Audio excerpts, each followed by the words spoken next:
পড়াশোনা করে এসে বাসায় আবার হোমওয়ার্ক করার পর আমাকে আবার রেয়াজে বসতে হতো ২-৩ ঘন্টা। বিশাল প্যান্ডেল টাঙিয়ে ৩-৪ গ্রামের লোকরা আসতো গান শুনতে, ওই যে পালা গান হতো।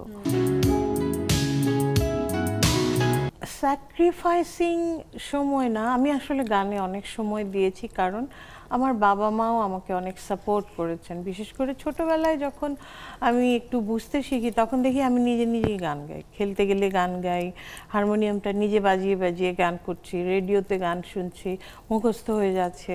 তো স্কুলে সবাই যখন গানে নাম দিচ্ছে কম্পিটিশনে, আমি বাবা মাকে না বলেই নাম দিয়ে দিলাম, ফার্স্টও হয়ে গেলাম, একটা বই পুরস্কার পেলাম। তখন আমি মেহরুন্নেসা স্কুলে পড়ি। তো ওই সময় আমি একদমই ছোট। তো আব্বা যখন এটা দেখলেন যে আমি সবার গান গাইতে পারি, লতাজি, ম্যাডাম নূরজাহান, মেহেদী হাসান, এদের গান শুনে শুনে বড় হচ্ছি, মানে বাসায় তখন মিউজিকের একটা পরিবেশ ছিল। আব্বা বিজনেস করতেন, আমাদের একটা প্রিন্টিং প্রেস ছিল, প্রগতি প্রেস, এটা সারা বাংলাদেশে অনেক কাজ আব্বা করতেন।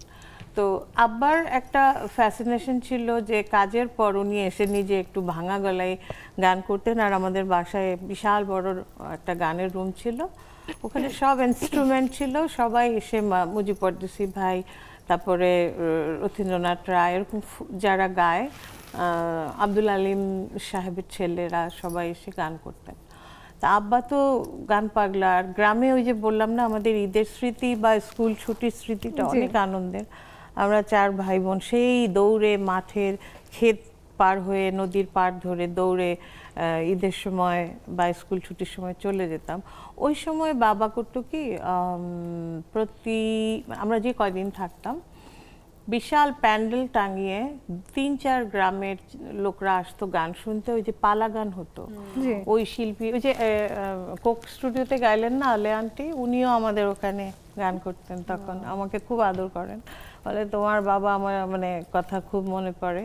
তো এটা ছিল। সারা রাত ওই যে গরু মাংস খিচুড়ি রান্না হতো, 3-4 গ্রামের মানুষ খেত, আর আমরা ছোট দৌড়াদৌড়ি করতাম আর গান শুনতাম। তো গানটা তখন থেকেই আসলে ইয়ে হয়, গানটা একটা আধ্যাত্মিক ব্যাপার। তো ওই যে মিউজিকটা আমার বাবা আমাকে নিজে ভালোবাসতেন, আমার মধ্যে দেখতে পেয়েছেন। আমার মাও ভীষণ মিউজিক লাভার ছিলেন। সো এরপরে আমাকে তারা যেই মানে সাপোর্টটা দিয়েছেন, আমাকে নিয়েই তাদের জীবন, আমাকে কেন্দ্র করেই আমাদের ফ্যামিলি। আমি গান গাচ্ছি, স্কুলে যাচ্ছি, স্কুলে আবার খেলাধুলাও করছি। আমার স্যাক্রিফাইস বলতে কিছু করতে হয়নি, তবে অনেক সময় দিতে হয়েছে। যেমন ধরো স্কুলে পড়াশোনা করে এসে বাসায় আবার হোমওয়ার্ক করার পর আমাকে আবার রেয়াজে বসতে হতো 2-3 ঘন্টা। ভোরে আজানের সময় আব্বা উঠিয়ে দিতেন, আমি ক্লাসিক্যাল মিউজিক, আমার ইচ্ছা ছিল আমি ক্লাসিক্যাল সিঙ্গার হব। এনিওয়ে পরে আমার যেটা এক্সট্রা যেটা হয়েছে, ছোটবেলা থেকে আমাকে ওই স্কুল থেকে এসে রাতে হোমওয়ার্ক এর বইটা নিয়ে আমাকে রাতে চলে যেতে হতো স্টেজে গান গাইতে। আম্মা আব্বাও যেত। তখন ওই যে মানে গ্রিন রুমে বসে বই পড়তাম, আর আমার নামটা অ্যানাউন্স করলে আমি গিয়ে গান করে দিয়ে আসতাম। আর তারপরে বাসায় এসে মানে এটা একটা এক্সট্রা সময় আমাকে দিতে হতো, কারণ আব্বা আম্মার স্বপ্নই ছিলাম আমি। আমারও ভালো লাগা ছিল। তো ওই স্কুল লাইফে আমার যেটা হয়েছে ওইটা একটা বিশাল কষ্ট, বাট ওইটা না হলে হয়তো আজকের আমি মানে হতাম না আর কি। আম্মা আব্বার এই চাপটা আমার কাছে অনেক চাপই লেগেছে, কিন্তু আমি ভালোবাসার সাথেই করেছি।